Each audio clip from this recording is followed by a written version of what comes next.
Allô, bonjour, bonjour à tous les Brésiliens et tous les Européens. Je suis tout à fait en faute avec vous autres parce que je n'ai pas su mettre en vidéo en français cette semaine et je m'excuse énormément pour ça. Mais je vais vous expliquer exactement ce qui s'est passé cette semaine. En fait, ça passait déjà justement quelques minutes avant. Pendant le temps que j'étais en train de faire la vidéo, ça a été arrivé à nouveau. Chaque fois que je suis en train de faire la vidéo, tout d'un coup, le téléphone s'éteint. Ils disent qu'il n'y a plus de place, ils disent toutes sortes de choses. J'essaie de faire, alors il éteint complètement et je ne vois plus rien. La première fois que ça s'était passé, la vidéo était tout à fait prête. Et dans cette vidéo-là, j'étais en train d'expliquer concernant les Paphiopédium, mais j'ai perdu la vidéo parce que tout ce qui était dans le GSM était disparu.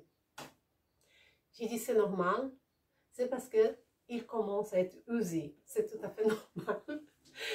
Mais bien, en fait, la vidéo que j'avais faite, j'avais parlé concernant les Paphiopédium qui sont là.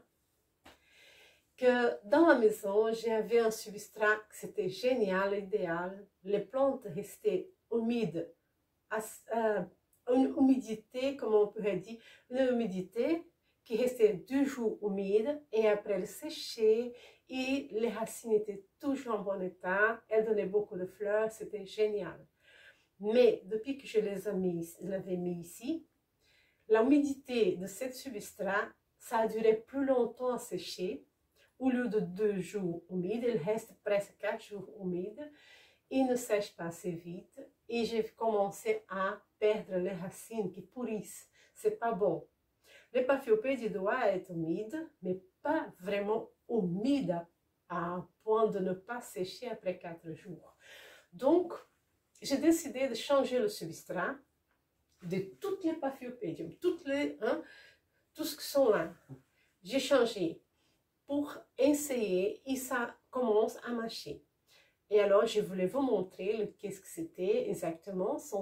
Maintenant, avant, j'ai employé les fines écorces mélangées avec le sphagnum, une grande quantité de sphagnum. Mais maintenant, j'emploie les grosses écorces avec un tout petit peu de sphagnum. Donc, il va garder l'humidité, mais pas une humidité tellement forte comme le plus de sphagnum qu'on met, le plus d'humidité qu'il garde. Et là, comme je mets moins de sphagnum et une écorce plus gros, ça va garder moins d'humidité. Je vais vous montrer comment il va le premier Paphiopédium que j'avais fait 2 semaines passées. Je vais vous montrer comment elle est belle comme pas deux.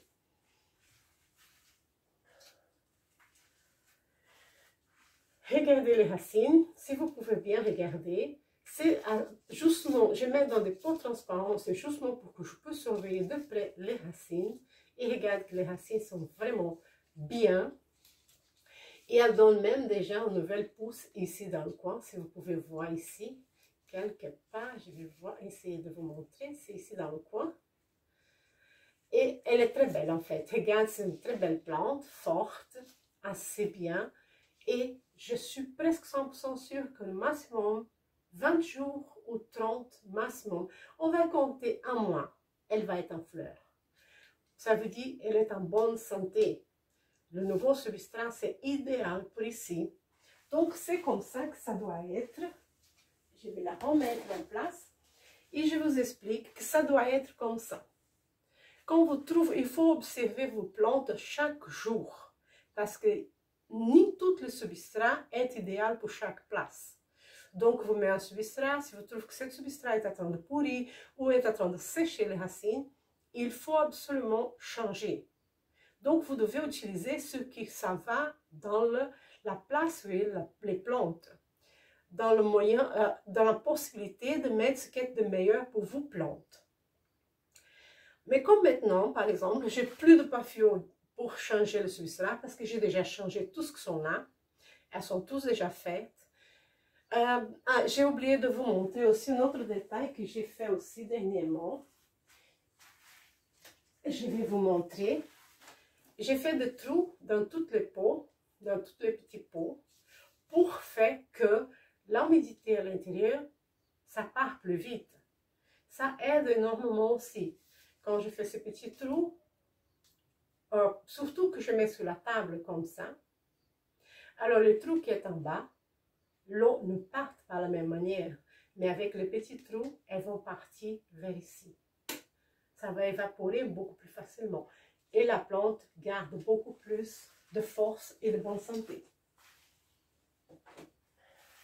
Mais aujourd'hui, comme je viens de dire, j'ai plus de Paphiopédium pour faire. Et je veux absolument mettre votre vidéo. Alors, je vais vous montrer quelque chose d'autre que j'avais pris avec une amie et que c'est génial. Tout le monde le sait que j'ai toujours mis mes plantes sur le bois avec des bas de femme. C'était ça que j'ai employé toujours. C'était facile, c'était pratique quand je faisais ça. Mais j'ai vu quelque chose que c'était beaucoup mieux. Je vais employer un autre pour que vous voyez. Donc, ça doit être vraiment ça. Ça, tout le monde sait, c'est l'écorce. Tout ça, c'est des écorces. Le bois, j'aime bien cette bois. Et je vais vous montrer comment elle fait et comment je fais maintenant. Au lieu d'employer de bas, j'emploie cette technique qui est merveilleuse. Ça marche vraiment bien. Je vais vous montrer. Et depuis quelques temps, j'ai décidé de mettre toutes mes dendrobiums sur le bois, comme ça, et mettre là. Comme ça, j'ai plus de place en bas. Et je laisserai toutes les Paphiopédium, les angulots et les lycastes sur la table. Mais tout ce que je peux mettre sur le bois, je vais le mettre, comme le cas de Dendrobium, Cattleya, Schomburgkia, Céologine, sont des plantes qui peuvent être très bien là-dessus. Les lycastes, c'est pas bien de mettre sur le bois. Les Paphiopédium, c'est pas non plus bien. Je vais pas dire le mot exact, il y a des gens qui emploient des mots un peu trop techniques, disent oh, c'est épiphyte, c'est ça, c'est ça. Je ne vais pas dire ça parce qu'il y a des gens qui n'arrivent pas à comprendre les mots comme ça. Donc, le plus facile à dire, il y a des plantes qui se pour vivre, qui sont poussées dans la terre, et il y a des plantes qui poussent sur l'arbre. Tout ce qui pousse sur l'arbre, on peut mettre sur le bois. Et tout ce qui pousse sur la terre, c'est le Paphiopédium, les angulots, là, on peut mettre dans un pot et ça vit parfaitement bien. Bien sûr que les plantes qui poussent sur le bois peuvent aussi être dans un pot, parfaitement. Mais quand vous le mettez sur le pot, vous avez sur le bois, vous avez beaucoup plus de place en bas. Et alors, vous gardez en bas ce qui doit être sur le pot, dans le pot, n'est-ce pas? Je vais vous montrer comment je le fais. J'ai appris cette technique, je trouvais vraiment merveilleuse. Là, c'est un Dendrobium. Oui, j'ai perdu le nom.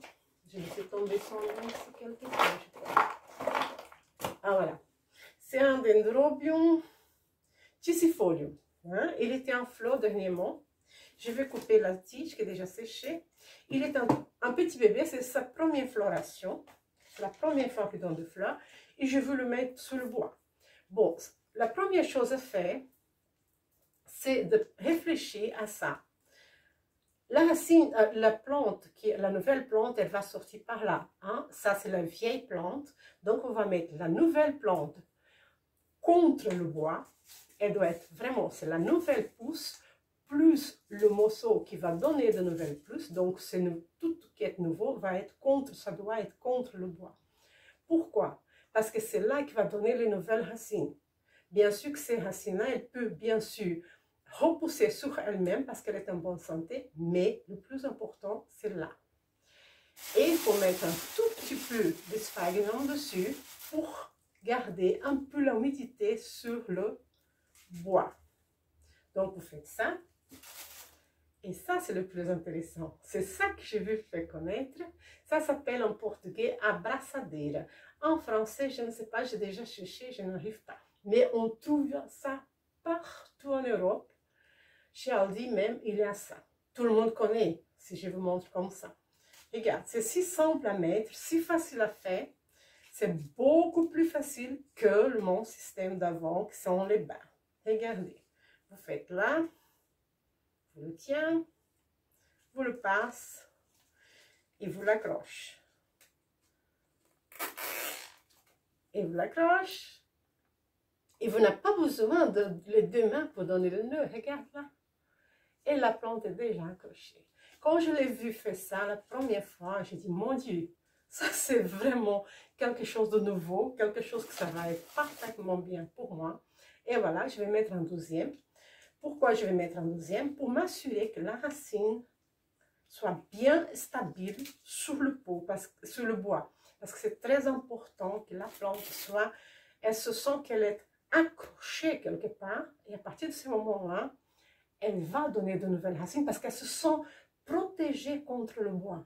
Et là, elle dit, hop, c'est là que je reste, c'est là que je vais vivre. Et elle va vous donner plus de nouvelles racines, plus de nouvelles pousses. Et je vais vous montrer quelques autres choses que j'avais fait déjà quelques cateleilles comme ça. Et voilà, vous le coupez. Et vous pouvez même accrocher à côté là, le nom de la plante. Dans la place même, regarde, ça reste parfaitement, vous ne perdez pas. Vous pouvez aussi mettre un trou et accrocher quelque part. Moi, je fais comme ça et c'est parfait. Voilà, vous pouvez voir. Regarde, c'est si simple, si facile. Et la plante est bien accrochée. Vous pouvez voir, elle est bien. Si vous trouvez qu'elle n'est pas assez, vous pouvez encore l'accrocher plus. Moi, je trouve qu'elle est parfaitement bien là-dessus. On ne doit plus rien faire. Et je suis très contente. Ça, c'est vraiment idéal. Depuis que je suis ça, j'emploie que ça. Maintenant, je dis plus de balles de femme que ça. Et c'est très bon marché. Tout le monde sait que ça coûte très, très bon marché. Et voilà, et c'est ça que je voulais vous faire savoir. Mais je vais vous montrer encore quelque chose parce que j'ai encore des dendrobes à faire. Mais je vais vous montrer quelque chose.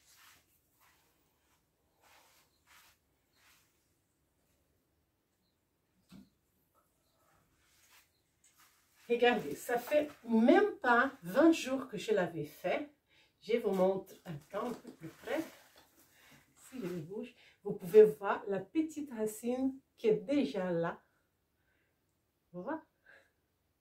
Ça veut dire qu'elle est bien stable, elle est contente et elle donne déjà de nouvelles racines. Je suis très très contente. Donc, j'ai fait ça maintenant avec toutes les cateleilles et ça marche. Et je suis très très très contente. Et je dis même merci à cette amie qui m'avait montré ça. Elle s'appelle Beth. Elle fait aussi des vidéos comme moi. Et elle m'avait montré ça et j'ai dit, mon Dieu, je suis très contente d'avoir vu. On avait commencé tous les deux au début avec les bas de femme. Et maintenant qu'elle a découvert ça, elle m'a fait voir.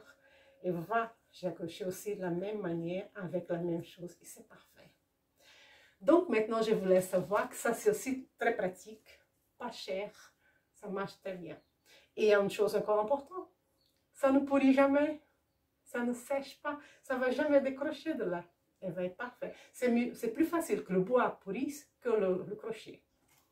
Et voilà, et c'est ça que je voulais vous faire savoir aujourd'hui. J'espère que vous avez bien aimé la vidéo, que vous avez bien appris. N'oubliez pas de laisser votre like, partagez avec vos amis. Et s'inscrire dans le canal. Et n'oubliez pas, bientôt, j'espère, on va avoir un tombola. Et je compte sur vous. Faites-moi un petit commentaire là-dedans. J'attends votre commentaire. Merci à vous tous et à la prochaine.